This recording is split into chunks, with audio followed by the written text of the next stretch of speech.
বলিউড অঙ্গনের জনপ্রিয় অভিনেত্রী ও নৃত্যশিল্পী নোরা ফাতেহিকে ঘিরে নতুন এক প্রেমের গুঞ্জনে এখন সরগরম নেট দুনিয়া।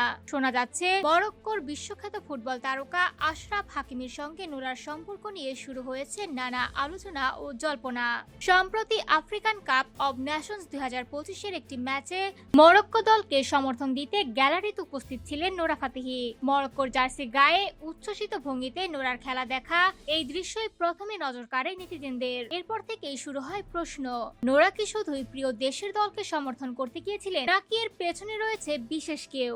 গুঞ্জন আরো জোরালো হয় যখন ম্যাচ শেষে মরক্কোর জয়ের আনন্দে নোরার উচ্ছ্বাসের ছবি ও ভিডিও সামাজিক মাধ্যমে ভাইরাল হয়ে যায়। শুধু তাই নয়, নোরার কিছু পোস্টে প্রতিক্রিয়া জানাতে দেখা যায় আশরাফ হাকিমিকেও। এই পারস্পরিক অনলাইন যোগাযোগই নতুন করে আগুনে ঘি ঢালে। আন্তর্জাতিক সংবাদ মাধ্যমের বরাতে একটি ঘনিষ্ঠ সূত্র দাবি করেছে, নোরার ব্যক্তিগত জীবনে একজন ফুটবল তারকার উপস্থিতি নিয়ে দীর্ঘদিন ধরেই গুঞ্জন চলছিল, আর হাকিমের সঙ্গে তার সাম্প্রতিক ঘনিষ্ঠতা সেই জল্পনাকে আরো শক্ত করেছে।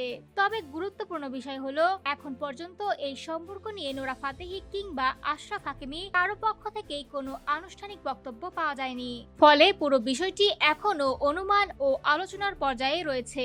উল্লেখ্য, মরক্কো বংশোদ্ভূত নোরা ফাতেহি বর্তমানে বলিউডের অন্যতম আলোচিত ও জনপ্রিয় তারকা। অন্যদিকে আশরাফ হাকিমি বিশ্ব ফুটবলের একজন সুপারস্টার। দুই তারকার নাম একসঙ্গে আসতে স্বাভাবিকভাবেই কৌতূহল বেড়েছে ভক্তদের।